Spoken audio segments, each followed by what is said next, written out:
Oração para negar o mal. Neste momento, compreendi que minha imagem verdadeira é filha de Deus. Compreendi também que a imagem verdadeira deste mundo é o reino de Deus. Se enxergo algum aspecto imperfeito, isso não passa de miragem. A imperfeição não existe. O mal não existe originariamente. É verdade que o pensamento é força motriz e que aparece o bem quando se pensa no bem, e surge o mal quando nele se pensa. Isto é lei da mente. Porém, mesmo que surjam coisas más por se pensar nelas, elas não são existências verdadeiras. Elas se manifestam segundo a lei mental da manifestação da miragem. Coisas e fatos maus não são existências verdadeiras. São inexistentes e apenas parecem existir. Muito obrigado. Olá, muito obrigado. Que alegria sinto nesse instante de poder dirigir a pessoas tão importantes que são os educadores. Afinal, são vocês os grandes responsáveis pela formação do caráter, pela formação do cidadão do dia de amanhã. Então, é uma honra dirigir-me a todos vocês que estão de alguma forma ligada à questão da educação, na formação dos seres humanos. Muito obrigado. Então sejam bem-vindos ao Lar do Progredir Infinito, Seichonoye. Esta é a tradução da palavra Seichonoye, Lar do Progredir Infinito. Então somos uma grande família e é sempre uma alegria dirigir-me através do programa do YouTube, esse canal da Seichonoye, em que a gente pode estudar e transmitir cada vez mais o ensinamento da Seichonoye. E, de antemão, eu quero agradecer à Superintendência de Educadores da Seichonoye do Brasil, na figura de seu superintendente, o presidente da Associação dos Educadores da Seichonoye, o preletor Luiz Gomes, pelo convite, que me foi feito para estudarmos no dia de hoje, logo após o Dia dos Pais, o tema O Olhar de um Pai sobre a Educação da Vida. O olhar de um pai sobre a educação da vida. Então permita-me fazer uma breve apresentação minha, uma autoapresentação, como já está escrito, estava escrito aí embaixo no GC. Eu sou Carlos Alberto da Silva, sou preletor da sede internacional e conheço a Seichonoye desde 1985, oportunidade, então, ocasião que eu estava com 14 anos de idade. Já se foram 36 anos de prática ininterrupta deste ensinamento. Ensinamento este, então, que no primeiro momento me deu a oportunidade de entender a importância de se não só ter, mas também de expressar gratidão aos nossos pais. E graças aos ensinamentos da Seichonoye, eu tive a oportunidade de ressignificar o meu relacionamento com os meus pais, de harmonizar-me com eles, reconciliar-me com meus pais, a ponto de poder chamar meu pai de melhor amigo, antes que ele retornasse ao mundo espiritual. Motivo pelo qual tenho profunda gratidão ao ensinamento da Seichonoye, ao fundador da Seichonoye, que é o Sagrado Mestre Masaharu Taniguchi. Então eu mergulhei de cabeça na Seichonoye. Realmente era algo, a minha vida, eu não encontrava sentido para que pudesse querer viver.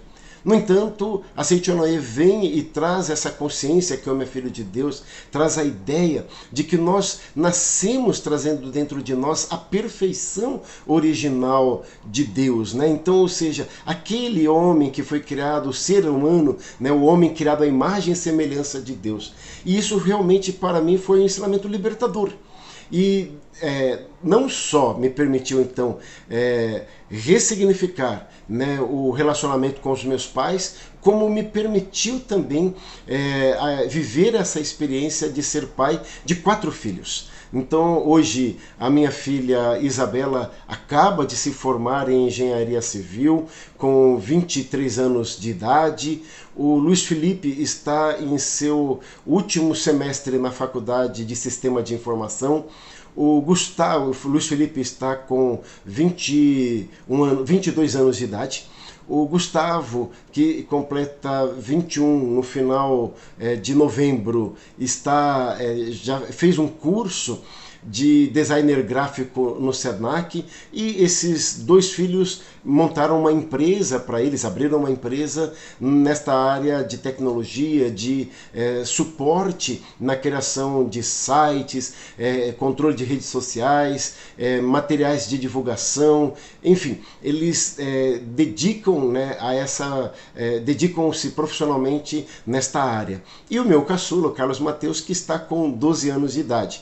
Minha esposa é preletora também da Seichonoye, preletora Luzia, uma praticante verdadeira do ensinamento da Seichonoye, e nós nos esforçamos para aplicar a educação da vida na educação de nossos filhos. E o que vem a ser essa educação da vida, né, para que a gente tenha, né, este olhar, né, de que todos são filhos de Deus? Então, para isso, a gente primeiro precisa entender quais são os 3 pilares da doutrina fundamental da Seichonoye. Primeiro, só existe Deus e a imagem verdadeira. Segundo, o ambiente é reflexo da mente. Terceiro, todas as religiões emanam de Deus universal. Então, sobretudo esses 2 primeiros pilares, eles são fundamentais para que a gente possa entender como funciona o mundo ao nosso redor. Então, neste primeiro pilar, só existe Deus e a imagem verdadeira, é ele que vai fundamentar toda a prática, toda a vivência da Seichonoye. Então, nós acreditamos que o ser humano é essencialmente bom, né? Como eu disse, ele traz dentro de si a perfeição, já que foi criado à imagem e semelhança do Pai. E se Deus é perfeito, aquilo que foi criado por ele também é perfeito. E nós chamamos isso de natureza divina, né? Então, a natureza divina de Deus habita dentro do ser humano desde o seu início, desde a sua origem. No entanto, essa natureza, por vezes, ela acaba ficando, de alguma forma, podemos dizer, oculta. E o trabalho da educação da vida é exteriorizar essa capacidade infinita, esta divindade que existe dentro do ser humano. Olha só que coisa maravilhosa, não é mesmo? Então, olha só o efeito que a Seichonoye teve na vida de um garoto de 14 anos, movido por complexos de inferioridade, com sentimento de mágoa, tristeza em relação aos pais, com a autoconfiança e a autoestima, podemos dizer, lá embaixo. No entanto, quando foi me ensinado que eu era filho de Deus, né, que Deus era meu pai, e que eu havia nascido para dar certo, porque tudo que ocorria na minha vida era uma forma para que eu pudesse expressar, que eu pudesse manifestar a obra de Deus na minha vida, eu tive então grandes mudanças na minha forma de enxergar a mim, de enxergar aos meus pais, de enxergar a sociedade, e isso veio fomentando, veio transformando e permitindo-me, usando, né, deste ensinamento, né, usando de ferramentas importantes que também a Seichonoye traz, transformando o ambiente. Tá vendo? Então, este é o segundo pilar. O ambiente é reflexo da mente. Então, quando eu mudo a minha mente, tudo ao meu redor também muda. E dentro deste segundo pilar, é quando nós falamos de mundo fenomênico. O que é o mundo fenomênico? Este mundo que nós vivemos. Mas este mundo em que nós vivemos e percebemos através dos 5 sentidos, não somente este mundo, mas também o mundo espiritual, nós compreendemos como um mundo de projeção. Este mundo de projeção, ele se transforma, e tudo que se transforma não chamamos ou não consideramos como sendo verdadeiro. Por isso dizemos que a única existência real é Deus e a imagem verdadeira. Só existe Deus e a imagem verdadeira. E tudo que vem depois disso é projeção da nossa mente. Então, de acordo com os nossos pensamentos, nossas palavras, as nossas ações, nós vamos construindo ao redor de nós este ambiente. E toda essa energia gerada pelo que pensamos, pelo que falamos, da maneira como agimos, gera essa energia que chamamos de karma, que podem ser karmas tanto positivos quanto karmas negativos. Com relação aos karmas negativos, a gente vai lembrar aí de expressões antigas, que dizia: quem planta vento, colhe tempestade. Então, ou seja, quem acumula karmas negativos vai naturalmente colher os frutos, os resultados desses karmas negativos. Mas aquele que planta boas sementes, então a semente da bondade, da generosidade, então naturalmente ele irá colher sementes proporcionais a esta natureza, ou seja, coisas boas. Quando a gente entende isso, começa a entender isso, compreendemos que ao nascermos neste mundo, já trazemos conosco uma parcela, uma parte daquilo que acumulamos em vidas passadas. Então podemos dizer que 50% do nosso destino está justamente contida nestes karmas de vidas passadas. Como falei agora, em instante, significa que podem ser positivos e também negativos. Em outras palavras, nós nascemos aqui neste planeta trazendo uma tendência da direção do nosso destino.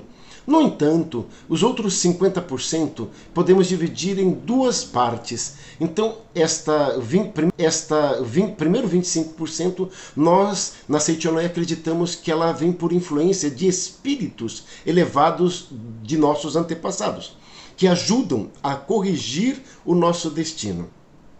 Os outros 25%, então ele é oriundo do livre-arbítrio, do esforço que nós praticamos conscientemente para que a gente viva nesse instante toda a verdade absoluta deste ser filho de Deus, deste ser perfeito em sua essência, e usando de forma controlada o poder da palavra. Essa palavra envolve o pensamento, envolve a palavra falada, a palavra escrita, envolve os atos, as atitudes, a nossa postura, tudo isso, então, é a palavra. E usando corretamente, de forma controlada, nós vamos, então, redesenhando o nosso destino, o nosso ambiente. E isso justifica, então, que nesse mundo nada acontece por acaso. Assim, nós nascemos no lar que era para nascer, nas condições que era para ser e no momento que tinha que acontecer. Então, a partir desse momento, quando entendemos este princípio, as coisas começam, então, a fazer mais sentido e a gente sai daquela posição de vítima e compreendemos que por trás desse movimento todo que eu acabei de forma simplificada, bem resumida, transmitindo a você, querido amigo, querida amiga, que nos acompanha neste programa, está o amor grandioso de Deus, está a misericórdia de Deus. Ele nos criou a sua imagem e semelhança, mas ao mesmo tempo concedeu-nos o livre-arbítrio, representado no livro do Gênesis como o 7º dia, em que diz que Deus descansou da obra que criara. Então, este 7º dia representa o livre-arbítrio. E nós, então, exercendo o livre-arbítrio, podemos desfrutar dos benefícios do Jardim do Éden, ou podemos ser expulsos do Jardim do Éden e vir junto com isso todos os tipos de sofrimentos que bem conhecemos. Então vamos lá, essa é uma introdução mais teórica para que a gente possa fundamentar então essa educação da vida. Espero que eu tenha deixado bem claro, portanto, que a educação da vida é aquela que extrai a capacidade inata de todo ser humano. Então todos nós nascemos com uma capacidade inata e olha só que importante também nos ensina a Seitonai. Essa capacidade inata, ela é também única. Então, cada um de nós somos únicos aqui e agora. Somos em quase 8 bilhões de pessoas na face da Terra, mas não há ninguém igual a mim, não há ninguém igual a você. Então, quando entendemos isso também, podemos sentir que todas as pessoas são especiais.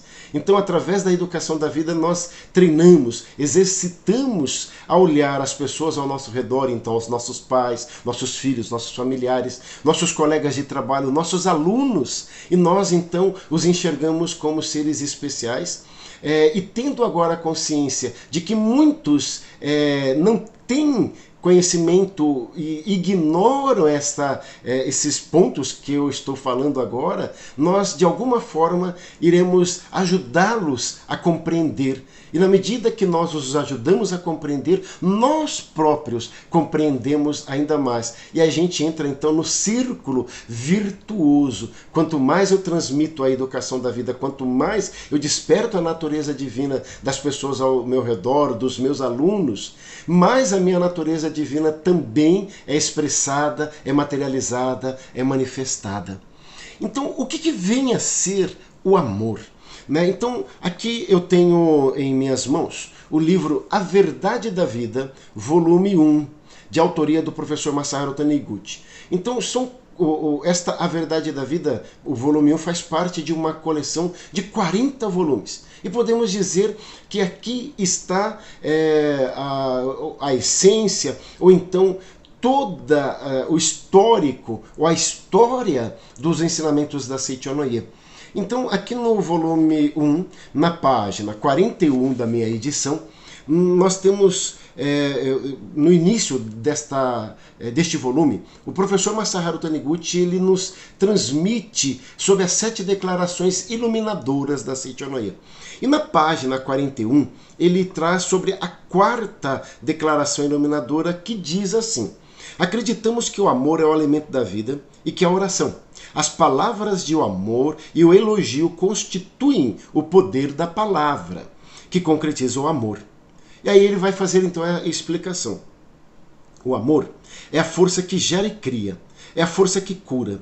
Se o coração misericordioso, se com o coração misericordioso e sem o mínimo temor, orarmos por um doente mentalizando que o divino amor de Deus atuará infalivelmente através desta oração, se for uma doença que deva ser curada, será curada. Olha só, que deva ser curada, né? Será curada. Por que eu digo isso? Por que está assim escrito, melhor dizendo? Pelo que eu expliquei há instantes também. Né, de que às vezes e certas experiências nós devemos e se faz necessário experienciarmos ela nesta vida atual, nesta encarnação atual, para que a gente possa despertar e ao mesmo tempo de alguma forma resgatar aquelas, digamos, as dívidas que são representadas pelos karmas negativos acumulados nas vidas pregressas, seja anterior ou outras também. Deus misericordioso, volto a insistir, nos permite que a gente vá resgatando gradativamente. Resgatar tem o sentido de aprender. Então, quando nós, na vida terrena, na vida temporal, quando a gente, às vezes, no momento de reflexão, ou quando a gente arrepende-se de algo que aconteceu, de uma postura que tivemos, de uma palavra em que ferimos o sentimento de outra pessoa. E esse sentimento, então, ele faz com que, às vezes, a gente sinta até uma dor no peito, falando, puxa, por que eu agi assim? Por que eu falei desta forma? Mas justamente esse é um momento extraordinário de renascimento, porque eu entendendo que esse sentimento, que essa postura foi inadequada, que ela não condiz com o Filho de Deus, simplesmente eu renasço. E aí não vou mais praticar esse ato. Veja, os resgates que a gente fala de vidas passadas, tem justamente este propósito, este objetivo. Então, a oração e esse amor dentro do coração, ele serve inclusive, olha só o que diz, e se uma pessoa não tem filhos, orar com fé no grande amor de Deus, concedei-me um filho, ele terá o filho. Não é mesmo extraordinário? Se a gente continua a leitura, ele vai explicar para a gente na página seguinte que na expressão shintoísta, shintoísmo é a religião oficial japonesa, diz que amor é Mussub. Olha essa palavra Mussub, uma palavra hoje muito utilizada dentro da doutrina da Seichonoye, que significa enlace ou união de amor. O amor é espírito que gera, e sem ele a vida não pode ser gerada nem criada com perfeição. Desta forma, o amor é imprescindível ao desenvolvimento da vida, e podemos afirmar que os fenômenos de nossa vida são mandalas do amor da grande vida. Então, esse amor, né, é o amor de Deus, é a misericórdia de Deus. Então, Deus que não tem forma, Deus que não pode ser sentido pelos 5 sentidos, nem pelos 6º sentidos. Os 6º sentidos são os 5 sentidos, mas só que espirituais. Né? E Deus, por ser de infinitas, pertencer ao mundo de infinitas dimensões, ele não pode ser captado pelos 5, pelo 6º sentido. Mas Deus, que não tem forma, quando se manifesta, assume uma forma humana, ele se manifesta através de nossos pais. Olha que profundo isso. Então, nossos pais são de alguma forma, a expressão desse grandioso amor misericordioso de Deus. E para entendermos melhor isso, eu tenho em minhas mãos o livro Para Realizar o Amor e a Oração, do Sagrado Mestre Seicho Taniguchi. E aonde ele vai nos ensinar sobre o que é este amor, né, filial. Ele diz, e aqui vou dividir então com os senhores a respeito desse, o que vem a ser o amor, né, filial. Diz na página 241, o amor entre pais e filhos. O relacionamento entre pais e filhos é uma relação vertical, sendo, pois, diferente da relação entre homem e mulher. Certo jovem opina que o ensinamento da Seichonoye que diz não está em conformidade com a vontade de Deus. Aquele que não agradece aos pais é uma expressão que agrada aos pais, mas não é apropriado em tempos modernos. Isso é uma afirmação absurda, totalmente equivocada. Talvez ao jovem do pós-guerra, ele está se referindo aí ao Japão, porque digamos, a educação pós-guerra, né, que foi de alguma forma imposta pelo exército de ocupação norte-americano, pelo general MacArthur, houve um rompimento muito grande da forma como se era tratada a questão da educação das crianças, né? Então, o professor Seicho, ele está dizendo justamente isso. Talvez o jovem pós-guerra, o ensinamento não seja nada simpático, mas pregar somente aquilo que agrada a todos não é religioso. É programa humorístico. Desde que se trate da verdade do universo e lei do céu e da terra, é preciso mostrá-la com nitidez e praticá-la resolutamente, por penosa que seja ou por mais desfavorável que seja para a pessoa. Então ele começa trazendo para nós de que o amor filial, ele é justamente então uma relação vertical, né? É a relação que diz, quando a gente fala vertical na Seichonoye, verdade vertical, nós estamos falando do primeiro pilar. Lembram, né? Existe só Deus e a imagem, só existe Deus e a imagem verdadeira. Então diz, o amor filial constitui uma verdade inalterável desde a criação do céu e da terra. O amor dos pais é a concretização inevitável do amor a Deus. Porque o relacionamento entre pais e filhos simboliza o relacionamento de Deus Pai com seu Filho amado, que é o ser humano. Nas revelações divinas do Acendedor dos 7 Candeeiros, consta, mesmo que agradeças a Deus, se não consegues, porém, agradecer a teus pais, não estás em conformidade com a vontade de Deus. Olha só que diz, quando Deus, que não possui forma concreta, surge materialmente em nosso ambiente, é representado por nossos pais. Portanto, estes simbolizam Deus no relacionamento existente entre Deus Pai e o homem. Por isso, agradecer a Deus sem sentir gratidão aos pais significa que a pessoa ainda não está plenamente grata a Deus. Essa pessoa não está em conformidade com a vontade de Deus. Então, aqui eu gostaria, né, de reforçar esse pensamento, esse entendimento da Seichonoye. Né? Então, a minha experiência prática, a minha experiência vívida, não só no meu cotidiano, ou seja, eu estou falando da minha experiência pessoal, mas também através da experiência. Veja só, pela minha experiência pessoal, e pelos estudos que eu faço da Seichonoye, Deus permitiu-me tornar-me um religioso, onde eu tenho uma facilidade muito grande de comunicar às pessoas sobre essa relação entre pais e filhos, sobretudo para com jovens e adolescentes. E ao longo de minha vida enquanto religioso, enquanto preletor da Seichonoye, que está indo para casa dos 30 anos, eu tenho vivido experiências extraordinárias, que o mesmo ensinamento que transformou a minha vida, ele transforma a vida dos adolescentes, dos jovens, né? Modifica a forma de ver e torna essas pessoas verdadeiramente felizes. E um dos livros que eu diria que é a base, talvez quase como se fosse uma Bíblia, sobre a relação entre pais e filhos, está aqui também em minhas mãos, que é o livro Buscando o Amor dos Pais, de autoria do professor Kamino Kusumoto. E o professor Kamino Kusumoto, ele próprio vive a experiência.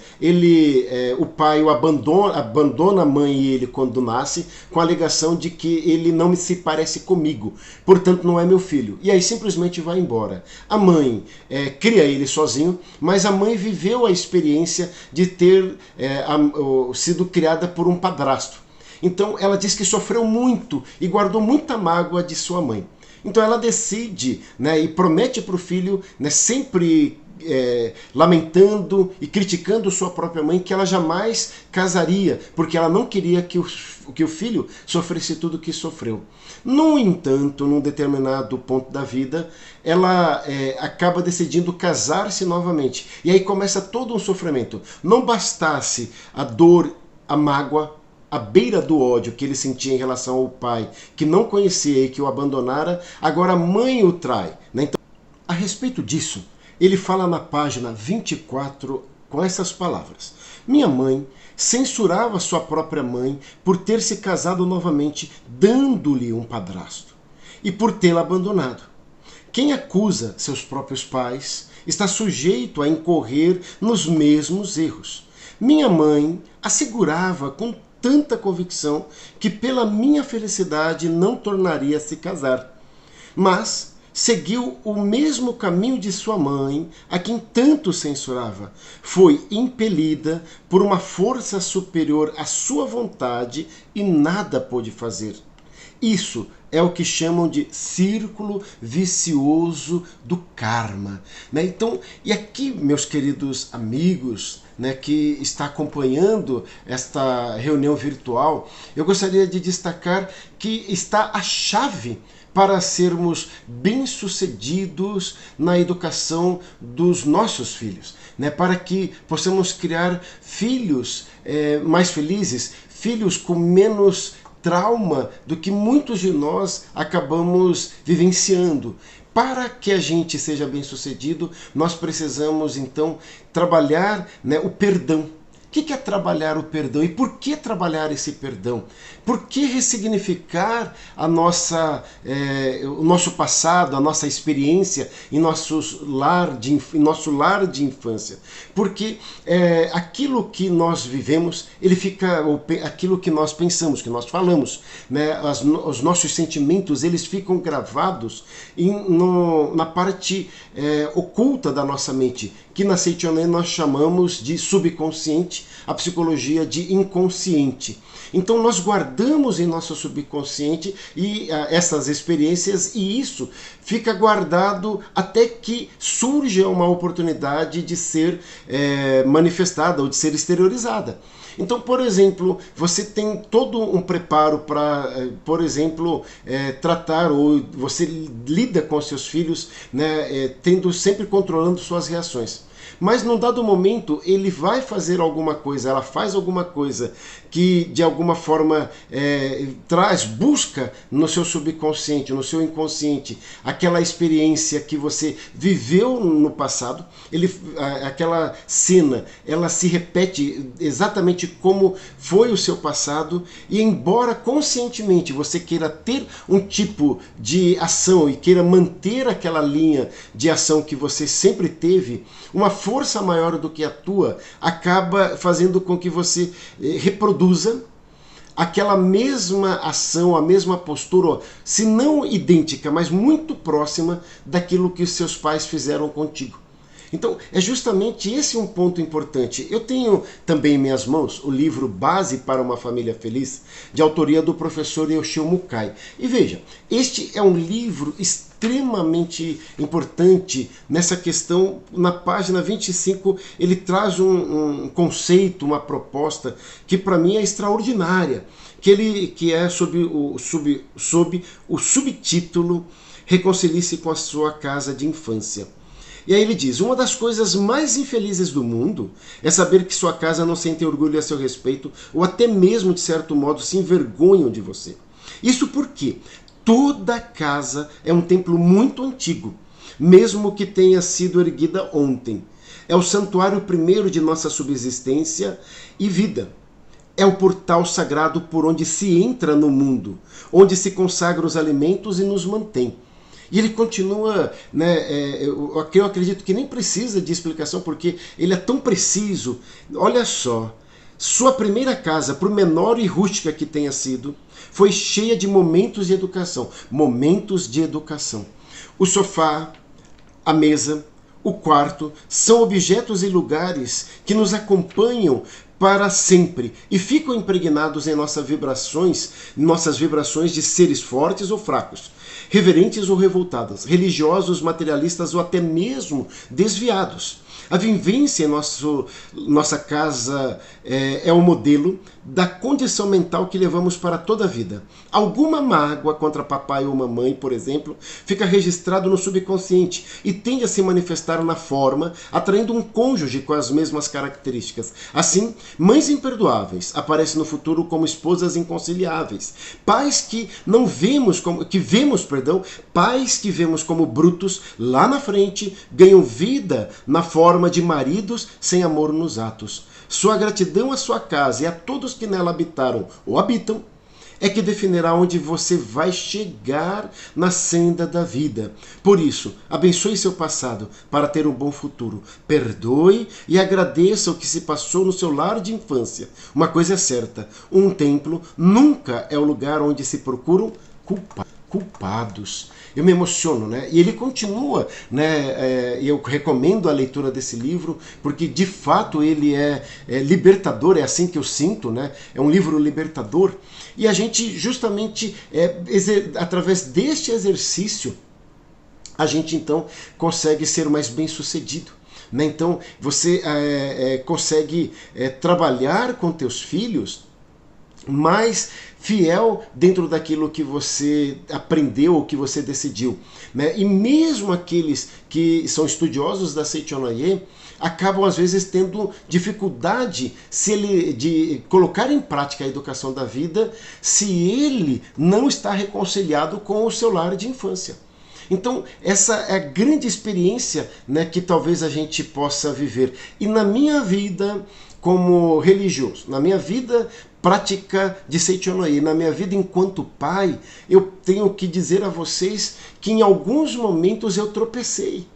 Tropecei justamente porque eu pensava que tinha resolvido todas as coisas do passado, que eu tinha ressignificado, que eu tinha perdoado, que eu tinha entendido, mas justamente nos momentos em que meus filhos faziam algo semelhante que havia acontecido na minha infância e aquilo não estava resolvido, eu acabava replicando aquele ensinamento ou aquela forma, de agir com os filhos que eu tanto criticava nos pais. Mas por ter o ensinamento da Seichonoye, então eu consegui, e ainda hoje, de alguma forma, retratar-me, e trabalhando com os meus filhos o sentimento de que são filhos de Deus de capacidade infinita.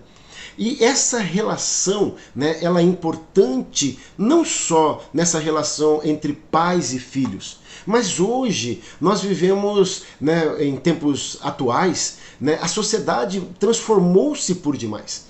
Então, se no passado o que se via com grande frequência ou em maior quantidade de casos, aquela família tradicional constituída, né, por pai e mãe e seus filhos, hoje é fato que nós temos a formação de diversas famílias, né, de diversos tipos de famílias diferentes. Então, além desta formação de família, né, tradicional, nós temos então também experiências e vivências, e eu vejo isso, né, lido com essas questões no meu dia a dia, orientando as pessoas, não só os filhos, mas orientando os pais, situações que às vezes se tornam complexas e também causa dor e sofrimento para pais e filhos.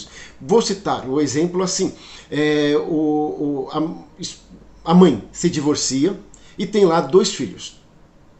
Aí ela conhece uma outra pessoa que também é divorciada. E vamos colocar aí que tem mais 2 filhos do primeiro casamento. E os 2 casam.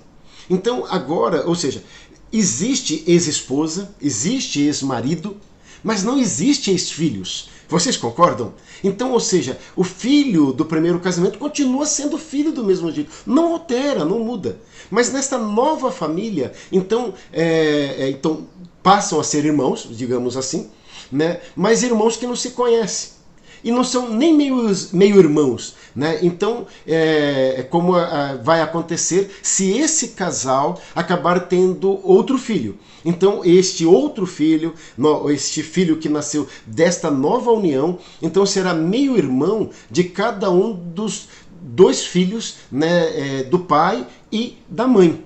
Mas esses outros 2, ou 4, na verdade, né, 2 de cada lado, né, aparentemente não existe uma relação, mas eles precisam conviver. E aí tem aquele problema, muitas vezes, da forma que o pai, o marido, educa, às vezes é diferente da forma como a esposa, a mãe, vai educar. E isso muitas vezes gera conflito. Né? E às vezes muitas vezes o casamento acaba também não dando certo, justamente porque faltou uma forma de se trabalhar, né, conjuntamente, de conversar e entender qual a melhor método, a melhor forma, né, de fazer com que essa família se una, e também a questão de como lidar com o dia a dia que acontece com essa nova família, vamos nominar dessa forma. E o que fazer então? Aí a gente precisa novamente nos ater o segundo pilar da Seichonoye, que diz que o ambiente é reflexo da mente. E lembra que eu falei lá no início sobre os karmas, né? E que nós nascemos no lugar que era para ser, como filhos de quem tinha que ser e nas circunstâncias que se faziam necessárias. Então, por esse lado eu havia dito que nada acontece por acaso. E essa nova família que se uniu, quando pensamos na visão espiritual, na verdade já foi uma família em uma outra oportunidade, numa outra encarnação.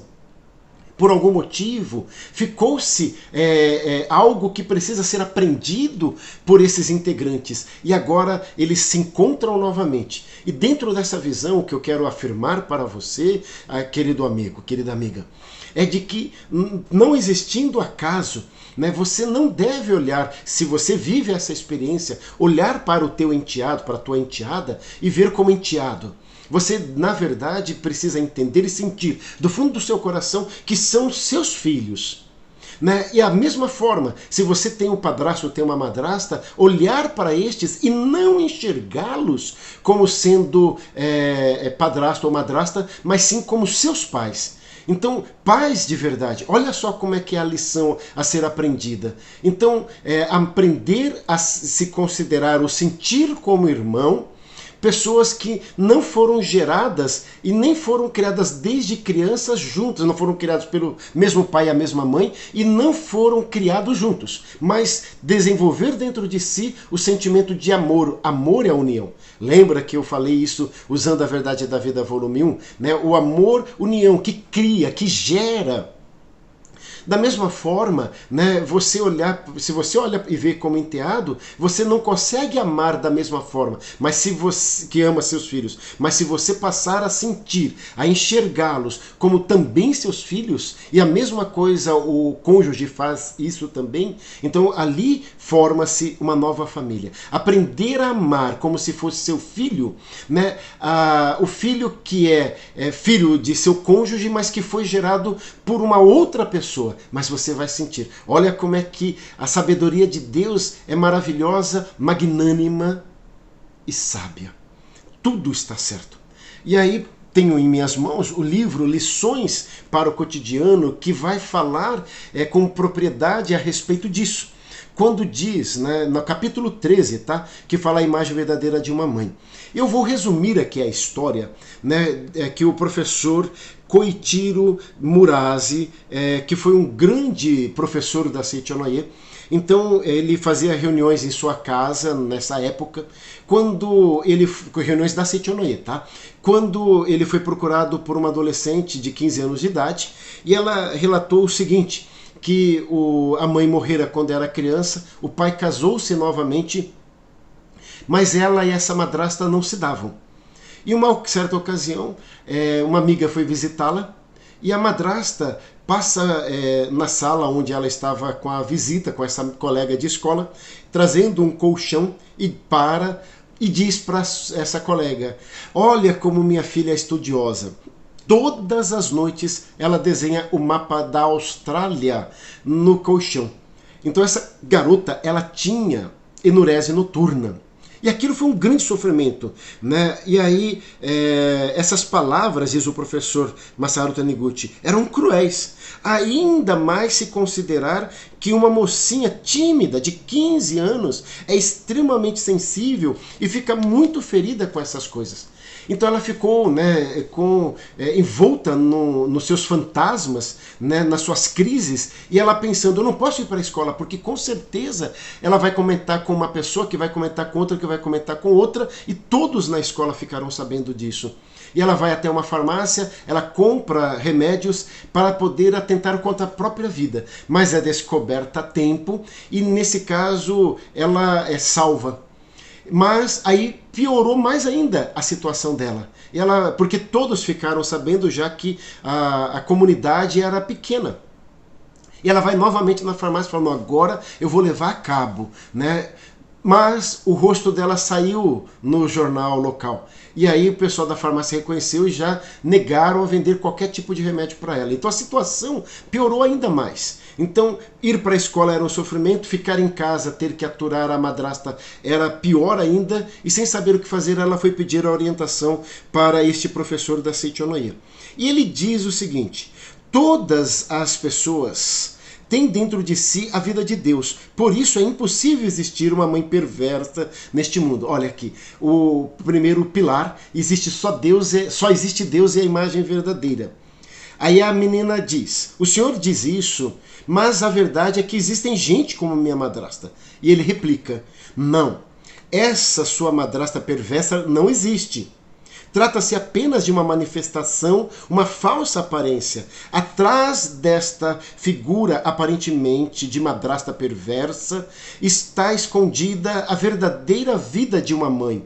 E essa vida é perfeita e plena de harmonia. Tá vendo? Por trás de todo o fenômeno, por trás de todo o ambiente, existe a imagem verdadeira, até mesmo atrás do fenômeno falso. E isso é libertador no ensinamento da Seichonoye. Porque a vida, porque é a própria vida de Deus. Na verdade, sua madrasta é tão terna e tão cheia de bondade quanto sua santa mãe.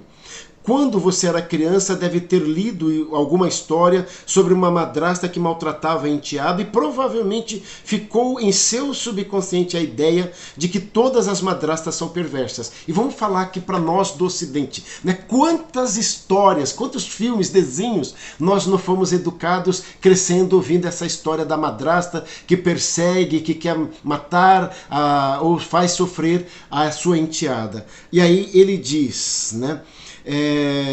que agora tem ele diz que você acaba pensando, agora tem uma madrasta que vai me maltratar. Esse mundo, minha jovem, é um mundo onde tudo se manifesta exatamente como a gente pensa. Porque você pensou assim, sua madrasta manifestou-se como uma mulher maldosa. Na verdade, não existe nenhuma madrasta perversa. Neste ponto da conversa, o Sr. Murase escreve os ideogramas que expressam a palavra madrasta em japonês. E aí ele, resumidamente, ele vai dizer o seguinte, que algumas pessoas leem em japonês que seria mãe substituta. Mas ele disse que em absoluto esse é o sentido, mas que se deve entender que é unir e ligar. Então, madrasta, ela representa, na verdade, mãe de continuação e não mãe substituta. Então, como mãe pela união espiritual, ele diz, a sua primeira mãe deixou este mundo fenomênico numa certa altura de sua existência. Então, uma segunda mãe foi ligada no ponto em que houve a interrupção. Veja, mas no caso anterior que eu citei, né, não houve um novo casamento, uma nova família se formou porque houve a morte de uma das partes. Isso acontece também, mas especificamente no modelo de família que eu estou falando, não aconteceu isso. Então aí se torna justamente ainda mais difícil viver. Mas esse difícil, entre aspas, é que faz parte do crescimento e do aprimoramento de todas as pessoas envolvidas, inclusive da mãe, por exemplo, que vai ter que dividir, né, o tempo de seus filhos também com a nova esposa de seu marido. Todos os envolvidos, né, têm alguma relação de causa e efeito e precisam aprender essa lição também. E o que o professor ensina para ela? Né? Então, que a partir desse momento que entendeu isso, agora ela precisa colocar em prática. Né? Então, o que ele orienta ela? Né? Veja, o ambiente é reflexo da mente. Quando eu mudo, ao meu redor muda também. E nesse momento ele orienta que à noite, quando estivessem já terminados os trabalhos, era para ela oferecer a fazer uma massagem no ombro de sua madrasta, pensando, né, que ela era sua mãe. E usa, sabe, essa expressão. Ele diz, olha, mais ou menos assim, mãe, a senhora trabalhou muito hoje e deve estar com dores no ombro. Deixe que eu lhe faça uma massagem. Enquanto estiver fazendo a massagem, mentalize o seguinte, perdoe-me, mãe, perdoe por sua filha, perdoe sua filha por tê-la considerado apenas uma madrasta. Sei agora que a senhora é minha mãe verdadeira. Compreendi que é a vida de Deus que se manifesta por meio da senhora sob a forma de mãe. Por isso, eu estou profundamente agradecida.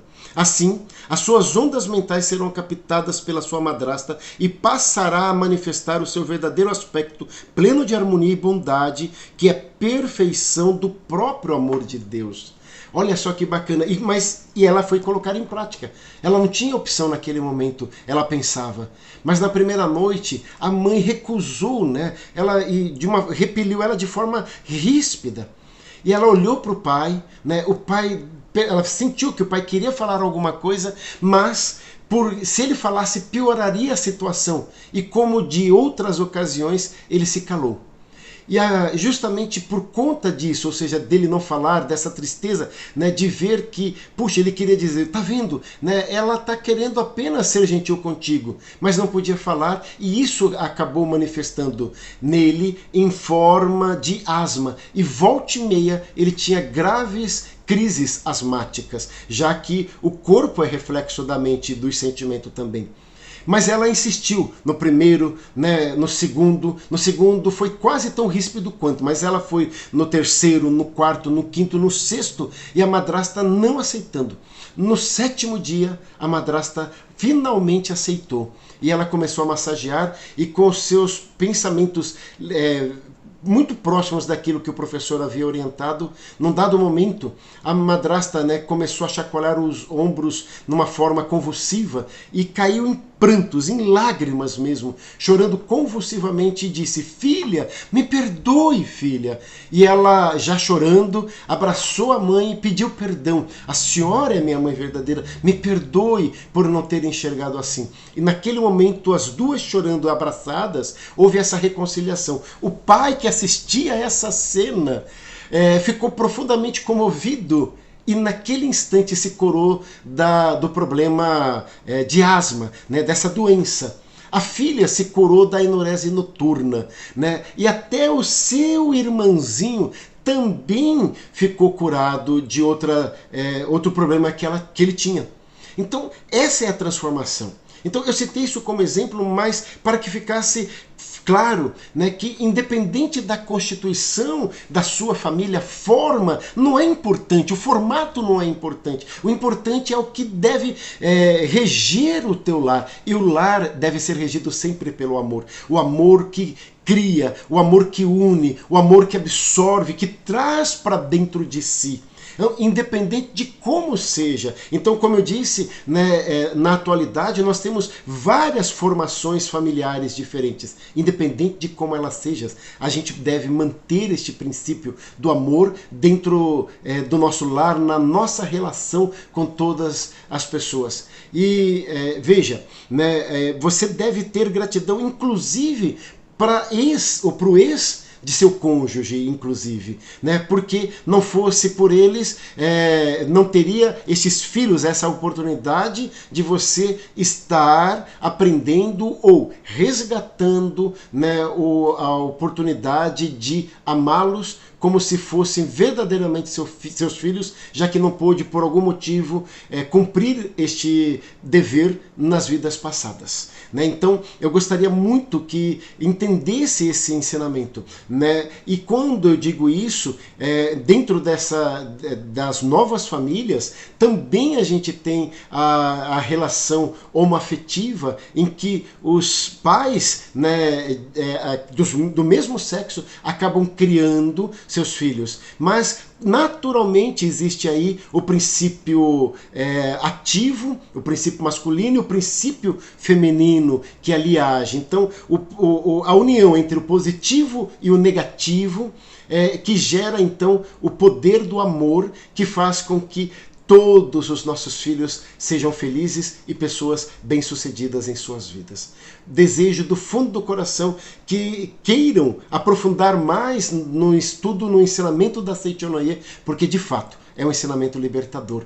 E para isso, queridos amigos, não posso deixar de convidar vocês para o 5º Congresso Latino-Americano, cujo todos os dados estão aparecendo aí embaixo para você. Faça contato, né, e venha participar conosco deste grandioso evento, que com certeza proporcionará a todos nós que estamos de alguma forma ligados à questão da educação, um completo renascimento. Deus abençoe infinitamente a todos. Obrigado, obrigado, obrigado. Foi um prazer ter estado este tempo com vocês. Muito obrigado. Muito obrigado, muito obrigado. É com bastante alegria que estamos aqui para fazer um convite muito especial para você participar do 5º Congresso Latino-Americano de Educação da Vida da Seichonoye do Brasil. Antes de trazer as informações do 5º Congresso, nós vamos aqui fazer uma breve retrospectiva das edições anteriores do nosso Congresso. O primeiro Congresso aconteceu no ano de 2012 e o tema deste Congresso foi Professor, Voz da Educação. Então esse Congresso ele foi a realização de um sonho bastante grande da equipe dos educadores da Seichonoye do Brasil. Dando continuidade, então, à 2ª edição do nosso congresso, o tema abordado foi Ética entre Gerações. O 3º Congresso Latino-Americano aconteceu no ano de 2017 e o tema principal foi Construindo Laços de Amor Mútuo e Cooperação. Já o 4º Congresso Latino-Americano teve como tema Comunidades de Aprendizagem. E esse ano de 2021, estamos então na 5ª edição do Congresso. O Congresso terá esse ano como tema Educação da Vida, base para a nova civilização. O Congresso acontecerá de forma 100% virtual, de 27 a 29 de agosto de 2021. Teremos como orientadores do Congresso presidente doutrinário da Seichonoye para a América Latina, preletor da sede internacional Fumio Nishiyama, diretor-presidente da Seichonoye do Brasil, preletor em grau master José Adalton de Oliveira, preletor em grau master Luiz Antônio Gomes. Teremos como convidados superintendente das atividades dos preletores, preletor da sede internacional Marcos Rogério Silvestre Vaz Pinto. E nossa convidada internacional, teremos a participação da preletora em grau sênior Berta Nori Solis de Archbold. Ela é a nossa supervisora do Panamá. Para participar do Congresso, nós teremos então uma contribuição simbólica no valor de R$100. Com a contribuição desse R$100, nós estaremos contribuindo com as academias de treinamento espiritual da Seichonoye do Brasil. Durante o Congresso, nós teremos oportunidade de assistir palestras, participar de rodas de conversas, assistir à apresentação dos nossos alunos do CEV, seja na categoria memorial, seja na categoria projetos. Participaremos também de oficinas pedagógicas. Teremos momentos de interação ao vivo. Durante o Congresso, cada atividade que você participar, você terá que marcar como concluída aquela atividade. E assim, concluindo cada uma das atividades, ao final você terá direito ao certificado de participação. Então, não fiquem fora, venham participar desse 5º Congresso Latino-Americano de Educação da Vida da Seichonoye. Sejam todos muito bem-vindos. Muito obrigado.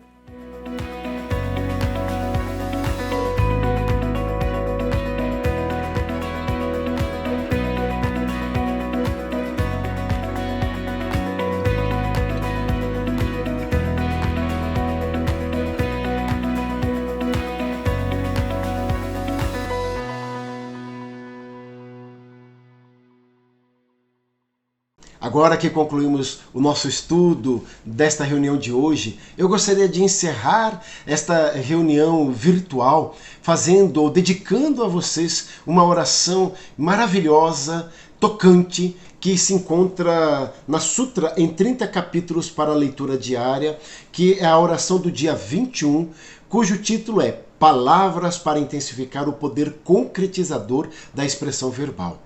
Acredito na natureza divina que existe em mim. Acredito que está latente em mim a natureza divina, que é a luz da esperança. Acredito na sublime natureza espiritual latente em mim. Acredito que em mim fluem a vida, o amor e a onipotente força de Deus. É-me dado todo o poder no céu e na terra. Por isso, acredito que tudo que busco se concretiza conforme as palavras que profiro com convicção. Minhas palavras estão carregadas do poder de Deus. Sei que Ele concretiza tudo de acordo com o meu pedido. Aliás, Ele já providenciou tudo de que necessito. Meu coração está repleto de alegria e gratidão. Deus me guia. Deus me faz prosperar. Deus me abençoa. Deus faz de mim uma luz para iluminar a humanidade, porque acredito nele e nas suas promessas. Agradeço a Deus por me dar vida e fazer brotar fé em meu coração. Obrigado, obrigado, obrigado. Convidamos você para a mais grandiosa oferenda de amor às raízes de nossas vidas.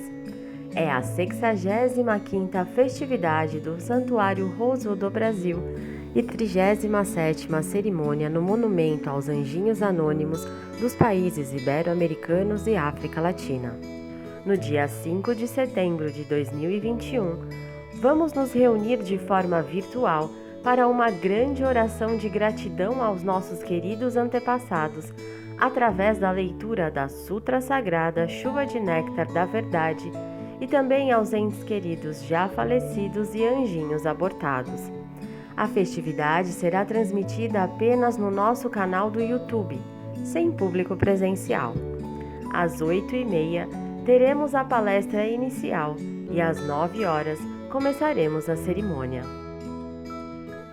Logo após a festividade, teremos ainda a cerimônia no Monumento aos Anjinhos Anônimos dos países ibero-americanos e África Latina, em que vamos acolher essas almas de bebês abortados que não foram reconhecidos por seus pais. Não deixe seus antepassados de fora desta festa espiritual. Inscreva seus nomes nos registros espirituais que você pode adquirir pela livraria virtual ou outras formas de contribuição. Envie o comprovante da contribuição e a lista de nomes até o dia 29 de agosto para o WhatsApp 11 50 14 22 46 ou o e-mail oficiosreligiosos@sni.org.br. Você pode também procurar a sua regional para informações sobre os plantões de atendimento na região onde vive. Para mais informações sobre a festividade e como participar, entre em contato com esses mesmos canais ou através de nossas redes sociais. Esperamos por você e seus antepassados nesse dia tão especial. Muito obrigado!